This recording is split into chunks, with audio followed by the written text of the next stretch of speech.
Welcome to another upper cervical clinical case review with your host, Dr. Chris Brown, where today I'll be going through a toxic mold exposure case that caused a slew of autonomic nervous system symptoms and how upper cervical chiropractic provided awesome and tremendous results for this person. This was a really cool case because this actually was my first time working through a toxic mold exposure story, and this person had a slew of symptoms, but she was also really well versed in the nervous system. So she had heard me talking at a fair and heard me talking just with someone at the counter about like what I do, and I was saying that I specialize in central nervous system function and we do tests for it, and specialize in the top bone of the neck, and it can, if that's misaligned, then it can cause a slew of stuff, blah blah blah. And she was like, whoa, like you're talking about the nervous system? And I was like, yeah. And she goes, you're talking about autonomics and sympathetic versus parasympathetic? And I was like, yeah. And she goes, oh, I've been stuck in sympathetic for about 5-6 months now, ever since I've learned I had toxic mold exposure. And I was like, oh, whoa. And the main thing that she was talking about was like numbness in her arm, that in her left arm, particularly in her ring finger and pinky, that would start in her forearm and kind of travel down like this. She never had it before. And it just started out of the gate like 5-6 months ago. And at that time. But she also had a bunch of other stuff too that we found on her intake form. So I told her, hey, just come into the office and we can get some scans on her. I was talking about the nervous system scans and how we do functional nervous system testing. And she was like, that sounds like exactly what I've been looking for. She had tried a bunch of stuff over those 5 months and she had gotten pretty minimal results, but nothing provided a long-lasting result. And that's really what she was looking for. She's like, I need to get to the root issue of this and work from the inside out. And the root of a lot of health issues really start in the nervous system, and then we can start kind of going a little bit more focused on different organ systems. But the thing that controls and regulates all the organ systems working together as a unit is our nervous system. So making sure that that is of optimal function is of the utmost importance, which is what we test for and screen for in our clinic, and also what we test for every single visit to verify whether or not someone's nervous system is functioning at its peak capacity. I want to be able to see that objectively. I think that's super important thing that a lot of people miss and just don't kind of recognize. So she comes in and her scans are pretty wild. And I'm like, yeah, your nervous system is definitely under a lot of stress. She's like, I can feel it. And during her history, found out that she was also dealing with like depression, anxiety, palpitations, dizziness, ringing in her ear. She had headaches that were like on like localized, like the front and right, like right temporal type headaches. She also had really bad neck pain, lower back pain, hip pain that would get worse during her cycle. And she also would get numbness in like the back of her calves that she described as like rainwater kind of dripping down her calves. Those are the main things that she presented with. And what we found out after the nervous system scan, that confirms to us that nervous system is not functioning well. That is giving me insight into how well this person's autonomics are functioning, which are basically like the automatic control centers of the body. So how my body right now is able to have my heartbeat, have blood flow, have my organs digesting the food I just ate, have my brain processing everything that's in my surroundings while I'm talking to you on a camera. That is, my nervous system is coordinating all that, particularly my brainstem in the upper neck. That's the fuse box of the human body. We need that to be working as best as possible, and it receives a ton of influence from these upper two bones of the neck right here. These two guys are a big deal. So we run scans and we verify that someone's nervous system is either functioning or lack of proper function. That indicates to us that there is a misalignment of that upper bone of the neck. And more often people, when they're sitting in here, they'll ask, what caused this in the first place? What's going on? And most of the time, it's a combination of either something physical, something chemical, or something emotional. So what I mean by that, those are the three categories of stressors that us humans experience. So a physical stressor typically is the best example is like a trauma, like hitting her head, getting a concussion. She had written on her history that she had the back of her head hit as an infant. I don't remember on what. It might have been the floor. Maybe she fell out of the crib or something, or just slipped off a couch. I don't know. But she remembers the story of her hitting the back of her head when she was an infant. And then when she was around 10 years old, she also hit the back of her head wiping out in a snowboarding accident. So we had evidence of physical trauma, particularly to the upper neck, which is almost always automatic that's going to displace, especially the top bone of the neck, because basically since these joints are super smooth and there's nothing being like a checks and balance, like there's nothing interlocking it and kind of holding it in place, it floats around like skates on ice, and so it's really easy to get misaligned. 80% of upper cervical misalignments occur during childbirth, and 90% of people have an upper cervical misalignment. So most of the time, this misaligning occurred when we were infants, more often than not. And so that was one piece. Second piece is chemical stressors, which in her case was a toxic mold exposure. That toxic mold, that is a huge chemical stressor. When you get that, when you inhale that stuff, or potentially maybe it's on food, I don't know, maybe it's in your water bottle, or just being in the air and you're breathing in those spores and mycotoxins, that will wreak havoc on our nervous system. And she started just experiencing a slew of symptoms over a 5-month stretch. She had extreme lethargy, super bad fatigue, unexplained weakness, just lack of motivation to do anything, really bad brain fog, arm numbness, palpitations, anxiety, gut health issues. She felt like her hormones were all off. She just felt like everything was dysregulated and that she just needed a full just reset.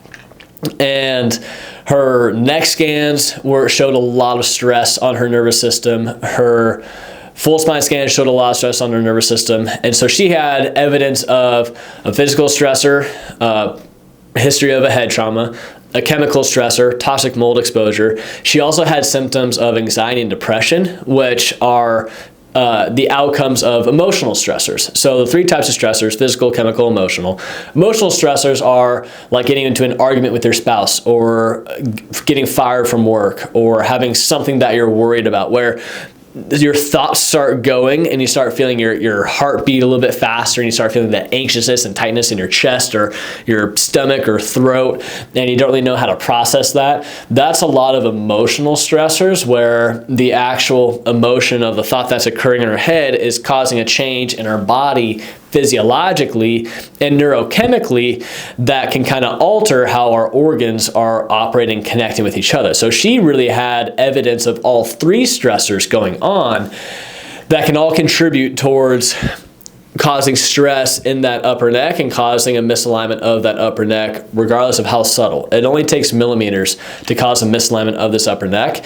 And then the body, as a protective mechanism, will just try to keep it in place and stabilize it, which initially is a correct adaptation function of our body, but over the long term, it can cause a lot of detrimental effects. So in her case, her body had kind of just kept this toxin in her and this mold exposure in her. And her body was trying to navigate dealing with that, but it wasn't really able to properly flush it out. And this toxin was just kind of working its way through. And so she, once I kind of explained everything and kind of connected some dots for her, like brain fog has a lot to do with blood flow to the brain. Blood flow to the brain can get significantly impaired when we have misalignments of these 2 bones of the neck, because blood flow especially to the back of our brain passes through these like tiny holes right here. I don't know if we can really see that terribly well, but there's a tiny hole right there. And it goes through the entire cervical neck spine, has that hole with that artery going through kind of up the back of this. So when we have misalignments of those and that blood flow gets essentially kinked up, that can cause a lot of headache symptoms, brain fog symptoms, even some dizziness symptoms. A lot of dizziness is more neurological than blood flow based. Headaches can also have cerebrospinal fluid compromise, which can also be a product of a misalignment of the top bone of the neck, because that fluid has to travel through the centerpiece, the center hole right here. And if it's corked up and occluded, then the fluid is going to have more of a difficult time flowing out, which can cause pressure in the skull, leading to that pressurized headache type feeling.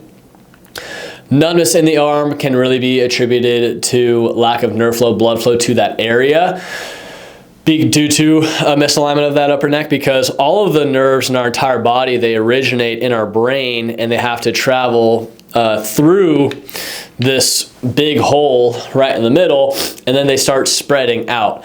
And it's about like 7 trillion nerves. It's an incredible amount. And the only place where all those nerves are located are right in this top bone. So in her case, she was having left like forearm numbness going into her ring and pinky, and then also in back of both of her legs. And I mean, by the end of care, she didn't have any of those. So how could the top bone of the neck impact my left arm and both of my legs? Well, those nerves had been affected kind of at their origin, not at their exit point, which is what a lot of doctors will focus on as like their exit point, but really where's the first entry point? That's really the origin of a lot of issues, which is what we aim to really specialize in and take care of here. So in addition, palpitation, those symptoms, that's cardiovascular. Our cardiovascular system is in our brainstem, and when we have incorrect movement of these two bones, which is what causes a dysfunctional nervous system scan, read, that electrical input will feed into that cardiovascular center. It also feeds into our digestive centers, sleep centers, hormone centers, mood regulation centers, muscle tone centers. All of them are located in that brainstem, which I've mentioned on some other videos, that sits in the top 2 bones like this. And so the top 2 bones have a ton of neurologic input and impact and control over that brainstem, where if it's imbalanced and chaotic, it's going to have chaotic output. Chaos in equals chaos out. In her case, it manifested a lot of symptoms, and the initiator of it was toxic mold exposure, really probably more so that head injury she had when she was a kid, but the accelerator of it was that toxic mold exposure, really resulting in a lot of mental health symptoms, because she was like, what's going on? And that's super reasonable to be worried about that, especially if you haven't experienced that before.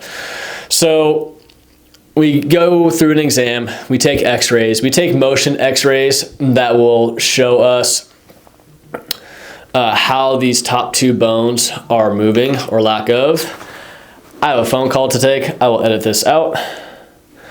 The specific chiropractic centers. Dr. Grant is out of office right now. Can I take a message, please?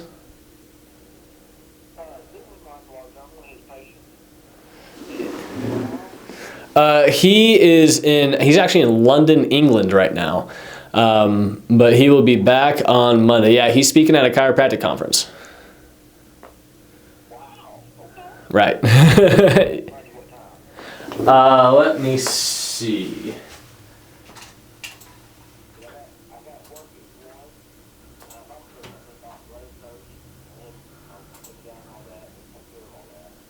Yeah, he can see you at either 11:30 or 11. Does that either of those work?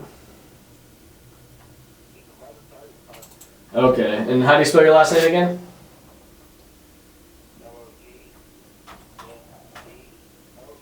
Oh, Logscon? Okay, perfect. All right, I got him on. I'll let him know, okay? All right, take care, man. Bye. Alrighty. I will have to stitch that together, unfortunately. So we go to take her x-rays and we find out that she has a pretty unique misalignment. We're really assessing these top 2 bones right here, and we are looking at this joint, these 2 joints right there, and then also these 2 joints right here. So we're only analyzing 4 joints, but what we're looking at is a potential of, there's 276 different combinations, and we're trying to figure out the one that's holding this person up. So for her, neither of those bones were moving from right to left, basically that whole complex was just stuck, not able to move and flow in either direction. In addition, this top bone was rotated like this pretty bad, like, I mean, a pretty significant torque. And this bone was rotated going into it. So they were effectively going opposite of each other. A lot of times we'll see combinations where they'll rotate together like so, but hers were going opposite like this, basically torsioning and torquing her brainstem. And what we took initially was, I mean, her second bone of the neck really wasn't moving well. And that's what I started with. And it was providing some relief, but the scans weren't really changing, which made me think, okay, I think there's more to this than what we're actually getting. And so I switched to that second bone on the right, and that's when care really expedited for her. It wasn't to say that the first part was incorrect, it was just we're trying to pocket all the balls. So very similar to golf, where we have all these different misalignments, I'm trying to figure out one that pockets every single one in one adjustment. So we don't adjust multiple bones, multiple sides. We're literally only adjusting one bone, one joint, one opportunity on whatever visits they actually need to get adjusted. So for her, when I started adjusting that top bone of the neck, that was also unraveling the second bone for her too, and also everything else downstream. I mean, she had, by her first re-exam, which was within 6 weeks, she reported a 98% improvement. She no longer had palpitations, she no longer had brain fog, no longer had headaches. She had very minimal numbness in just her 2 fingers, ring and pinky. No longer had the numbness in the back of her calves, no longer had her lower back pain, no longer had her neck pain, and the anxiousness was way less, the lethargy, the fatigue was way less. Her body was starting to be able to flush out the toxin. Essentially, her nervous system was able to be aware of what was still left over from her mold exposure, and then it was able to get to work. Like, our immune system controls our nervous system controls our immune system. So if our immune system is compromised, not functioning well, typically that's due to our nervous system being stuck in a stress state, stuck in sympathetic state. And with her, when we are scanning the nervous system, testing the nervous system, we're really assessing, are we in that stress, that fight or flight, that freeze mode state, or are we in that calm, rest, digest, parasympathetic state? That calm state is when our immune system is working properly. So with her, that was a big piece for her, was putting her nervous system in ability to regulate itself and be able to effectively switch between modes, which is how it should work, and really get that immune system working to where it could start flushing out the remainder of that mycotoxin that she was exposed to and the rest of that mold toxicity that was still lingering in her body. So that was tremendous. By the end of care, she had 0 symptoms at all. I remember on her first re-exam, she had made the comment that she feels like she can start being the person that she always knew that she could be and operate at the output she could be without this kind of interference or holdup on her. And that was really special to hear because every time that we take on a patient, we don't really know the vast impact this care is going to have. All we see is that a nervous system is compromised. All that tells us that there's a misalignment of the top bone of the neck. We take x-rays to figure out what that misalignment is unique to this person, and then we administer a correction that we're confident that this person's body will integrate well, and then we just are hands off and let this person's body and brain and nervous system do the work to heal them up. And we can never really truly say this is 100% coming from your nervous system. This is this. All I know is like, hey, your nervous system's not functioning well.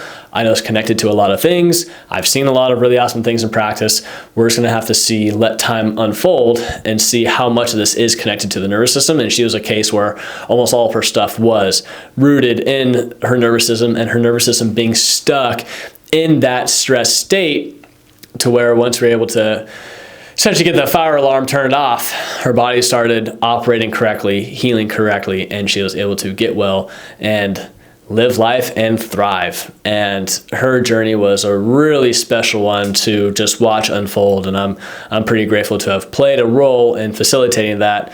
Once again, like I always say, her body did the work. That was not on me at all.